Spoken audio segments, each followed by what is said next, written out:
عقل مند غلام۔ ایک بادشاہ کا غلام فرار ہو گیا۔ اسے ہر طرف تلاش کیا گیا لیکن وہ ایسا ہوشیار تھا کہ ہاتھ نہ آیا۔ اس زمانے میں کسی غلام کا اپنے آقا کے گھر سے بھاگ جانا ایک سنگین جرم خیال کیا جاتا تھا۔ بغاوت اور افرار کی سزا یہ ہوتی تھی کہ غلام جب گرفتار ہوتا تھا تو اسے قتل کر دیا جاتا تھا۔ یہ غلام کافی عرصہ تک تو غائب رہا لیکن اسے کوئی ایسا ٹھکانہ نہ ملا جہاں وہ اپنی باقی زندگی اطمینان سے گزار سکے۔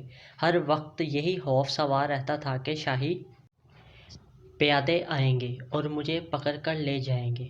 اس بے اطمینانی سے تنگ آ کر اس نے فیصلہ کیا کہ مجھے بادشاہ کی خدمت میں حاضر ہو کر اپنی غلطی کی معافی مانگ لینی چاہیے۔ ہو سکتا ہے خدا اس کے دل میں رحم ڈال دے اور وہ مجھے معاف کر دے۔ یہ سوچ کر وہ ایک دن بادشاہ کی خدمت میں حاضر ہو گیا اور بہت ہی عاجزی سے اپنے گناہ کی معافی چاہی، لیکن بادشاہ کو اس سے ایسی نفرت ہو گئی تھی کہ اس کی صورت دیکھتے ہی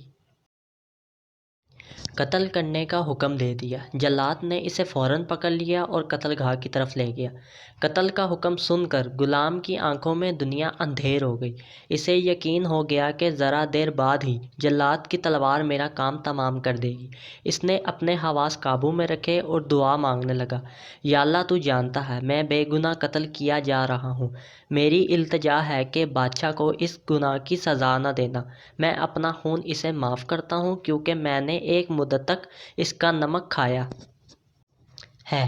یہ بہت عجیب بات تھی۔ جلاد نے اب تک یہی دیکھا تھا کہ جس کسی کو موت کی سزا سنائی جاتی وہ بادشاہ کو خوب گالیاں دیتا اور برا بھلا کہتا۔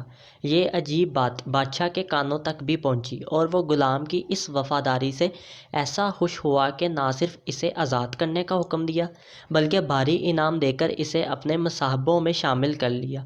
اس حکایت میں شیخ سعدی شیرازی رحمۃ اللہ علیہ نے نرم خوائی بیان کی ہے۔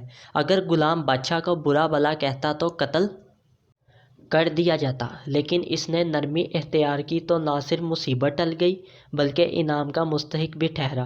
نیک دلی، خوش خلقی اور شیریں زبانی اللہ کے بڑے انعامات ہیں اور یہ خوبیاں ہر شخص اپنے اندر پیدا کر سکتا ہے۔